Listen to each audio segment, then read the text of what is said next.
मेरा लक अच्छा रहे, इस वीडियो को ज्यादा लाइक मिलने चाहिए। ओह थैंक्स खूबसूरत छोकरी, गुड लक के लिए। क्या आप लकी अनलकी होने पर यकीन करते हो? अगर नहीं करते तो वीडियो खत्म होने के बाद यकीन करने लगोगे। कुछ ऐसे लोग जो उन हादसों से बच गए जिनसे आमतौर पर जल्दी कोई बच नहीं पाता। इंटरनेट भरा पड़ा है बुरी तरह से गिरने वाले स्केटिंग वीडियोस से, लाइक दिस। लेकिन क्या रोड पर स्केटिंग करना अच्छी बात है? नहीं, पर बहुत लोग इसे अच्छा समझते हैं। जैसे इन भाई साहब को ही देख लो। लड़का बहुत ज्यादा लकी था, बाल बचा वरना तो अनर्थ हो जाता। इसका चेहरा स्क्रैच और बॉडी बोल्ट हो जाती। ऐसे हादसे अक्सर होते हैं एक स्केटर के साथ, खासकर रोड पर।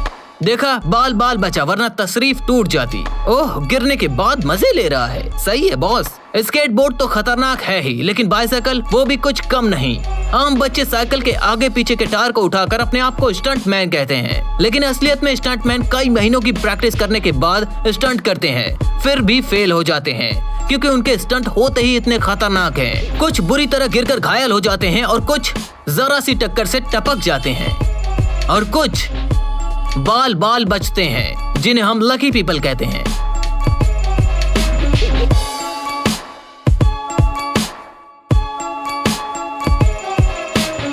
तालियां बजाओ भाई, तालियां। वाह, क्या कमाल किया है, क्या बचा है, वरना अब तक तो अनर्थ हो जाता। रेलवे फाटक के दोनों तरफ बैरियर्स लगे होते हैं। क्या होगा अगर आप गलती से काली अंधेरी रात में अपनी कार बैरियर के अंदर यानी कि रेलवे ट्रैक के बीच में स्टॉप की हो और आपके राइट साइड से ट्रेन आ रही हो। अब ट्रेन तुरंत स्टॉप तो हो नहीं सकती, उस टाइम पर आप क्या करोगे?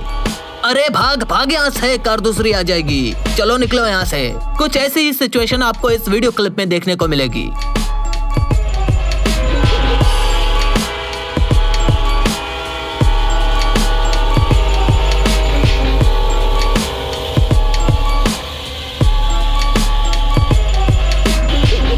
ऐसी अकेली क्लिप नहीं है हमारे पास जिसमें लोग जल्दबाजी में रेलवे ट्रैक को क्रॉस करने के चक्कर में बचे हों, और कुछ तो चल बसे जिनका कोई जवाब नहीं। ऐसा पता नहीं क्यों करते हैं ये लोग। अरे थोड़ा रुको, ऊपर नीचे देखो, आजू बाजू देखो, सामने भी देखो। अरे क्या कर रहे हो? मरोगे तुम लोग, पक्का मरोगे। सर ये लोग कभी नहीं सुधरेंगे। कंपनी में काम करने वाले लोग बहुत रिस्क उठाते हैं, उनकी मेहनत पसीना बनकर टपकती रहती है। कुछ लोग जल्दबाजी में अपने अनलकी होने का सबूत देते हैं और कुछ लोग बहुत लकी होते हैं जो शांति से एक जगह खड़े होकर लकी होने का सबूत देते हैं। जैसे इस वीडियो क्लिप को ही देख लो। देखा, इसके तो बाल बच गए वरना अनर्थ हो जाता। चलिए अब स्पेशल लोग से मिलते हैं। ये हैं Frane Selak. According to Wikipedia, Frane Selak सबसे अनलकी और लकीएस्ट पीपल में से एक हैं। जैसी आपकी सोच हो। ये लगभग 7 हादसों से बच चुके हैं जिनमें प्लेन क्रैश भी शामिल है। पहली बार 1962 में फ्रांस सेलेक एक ट्रेन में सफर कर रहे थे। अचानक ट्रेन पटरी से उतर गई और सामने पानी में जा गिरी। बहुत सारे पैसेंजर मारे गए, लेकिन फ्रांस सेलेक बच गए, बस उनको थोड़ी सी चोट आई।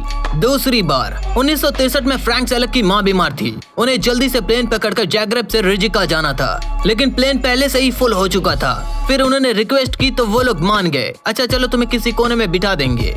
प्लेन सही सलामत उड़ गया। सेलेक प्लेन में पहली बार बैठे थे और इस बात से वो खुश भी हो रहे थे। फिर एक दुर्घटना हुई। हवा में अचानक प्लेन का इंजन बंद हो गया, कैबिन का प्रेशर घटने लगा और प्लेन तेजी से नीचे गिरने लगा। स्टॉप। आप सोचे कि अब उसके बचने का कोई चांस नहीं, लेकिन आप गलत सोच रहे हो। अचानक प्लेन के पीछे का दरवाजा उड़ गया और उसके बाद फ्रांस सेलेक भी उड़ गए बिना पैराशूट। प्लेन आगे जाकर क्रैश हो गया जिसमें 19 लोग मर गए। ये एक छोटा प्लेन था और फ्रांस सेलेक घूमते घूमते एक कोरे के ढेर पर आकर गिर गए और जिंदा बच गए। हद है यार। तीसरी बार, इस बार सेलेक बस में ट्रैवल कर रहे थे। बस एक पुल पर पहुंची और अचानक उसका नियंत्रण बिगड़ गया। बस बैरियर को तोड़कर पानी में जा गिरी। 4 लोग मर गए, लेकिन सेलेक फिर भी बच गए। चौथी बार 1970 में सेलेक कार ड्राइव कर रहे थे। अचानक कार के इंजन में आग लग गई। सेलेक तुरंत कार से कूद गए उसके एक्सप्लोड होने से पहले और बच गए जिंदा। 5वीं बार 1973 में सेलेक एक दूसरी कार में ड्राइव कर रहे थे। अचानक कार में फिर से आग लग गई, पर इस बार वो कूदे नहीं, लेकिन फिर भी बच गए जिंदा।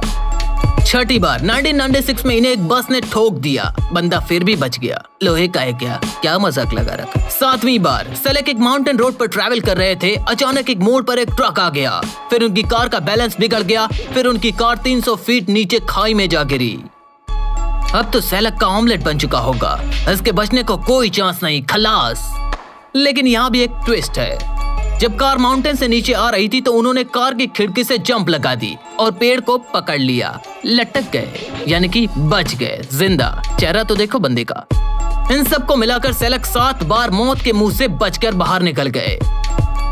अब आप इसे लकी बोलो या अनलकी, क्योंकि ये जहाँ जाते थे हादसे वहीं होते थे। मैं तो इन्हें लकी ही बोलूंगा, क्योंकि इन्होंने एक लॉटरी टिकट खरीदा और इनकी लॉटरी लग गई।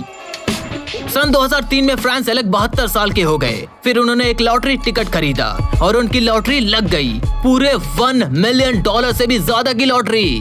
भैया ये तो अमीर हो गए यार। अब तो आप बोलोगे ना ये लकी है भैया। ये 7 दुर्घटनाओं से बच चुके हैं, $1 मिलियन की लॉटरी भी जीत चुके हैं, ये 6 शादियां भी कर चुके हैं, लाइफ एंजॉय भी कर चुके हैं। कमाल है भाई, ऐसे भी लोग हैं। अगले इंसान के बारे में सुनिए, त्सुतोमो यामागुची। ये उसका नाम है। ये इंसान 2 न्यूक्लियर एक्सप्लोजन को झेल चुका है, फिर भी सरवाइव कर गया। मैं बात कर रहा हूँ हिरोशिमा और नागासाकी पर गिराए गए बॉम्ब्स की। 6 अगस्त 1945 को त्सुतोमो यामागुची हिरोशिमा में थे एक बिजनेस ट्रिप पर। उसी टाइम पर एक अमेरिकन प्लेन ने बॉम्ब को ड्रॉप किया हिरोशिमा पर। उस भयानक मंजर को त्सुतोमो यामागुची ने अपने सपने में भी नहीं सोचा था। ये निशाने से 3 किलोमीटर दूर थे। फिर भी बॉम्ब से निकली शॉकवेव्स ने इन्हें जबरदस्त हिट किया। इनकी स्किन जल गई और ये पीछे खेतों में जा गिरे। थोड़े देर के लिए इनकी आंखों के सामने अंधेरा छा गया। कुछ घंटों बाद वो जैसे तैसे करके 180 मील दूर अपने होम टाउन नागासाकी की तरफ वापस लौटने लगे और 8 अगस्त को नागासाकी के एक हॉस्पिटल में पहुंचे अपनी जली हुई स्किन का ट्रीटमेंट कराने के लिए। ट्रीटमेंट पूरे होने के बाद वो अपने ऑफिस में चले गए। वो वहां बैठकर बात कर ही रहे थे कि अचानक उन्हें सामने की खिड़की में एक और बड़ा मशरूम क्लाउड नजर आया। ये एक्सप्लोजन नागासाकी पर हुआ था। 3 दिनों के अंदर त्सुतोमो यामागुची 2 बार जानलेवा रेडिएशन के चपेट में आ गए थे। तब भी इन्हें कुछ नहीं हुआ, हालांकि इनकी हालत खराब हो गई थी। इनके बाल झड़ने लगे और कुछ घाव तो सड़ने लगे थे। कुछ महीनों तक इनकी हालत खराब रही, फिर बाद में ये उतनी ही तेजी से ठीक होने लगे। हालांकि बॉम्ब के इतने नजदीक होने के बाद उन्हें रेडिएशन की वजह से जल्द ही कैंसर हो जाना चाहिए था, लेकिन ये लकी थे। उन्हें कई सालों बाद कैंसर हुआ। इनकी मौत पेट कैंसर की वजह से हुई सन 2010 में। त्सुतोमो यामागुची 90 साल तक जिंदा रहे। कमाल की बात है ना, बहुत कमाल की बात है। अगर मैं लकी हूं तो आप इस वीडियो को देखते देखते लास्ट तक पहुंच गए हैं। अगर पहुंच गए तो वीडियो को लाइक और चैनल को सब्सक्राइब करके बेल आइकन को दबा दो। और आपके आसपास आपकी नजर में कौन सबसे लकी पीपल है, मुझे नीचे कमेंट में लिखकर जरूर बताओ, मैं पढ़ूंगा। ओके बाय, मैं मिलता हूं आपको अगले वीडियो में।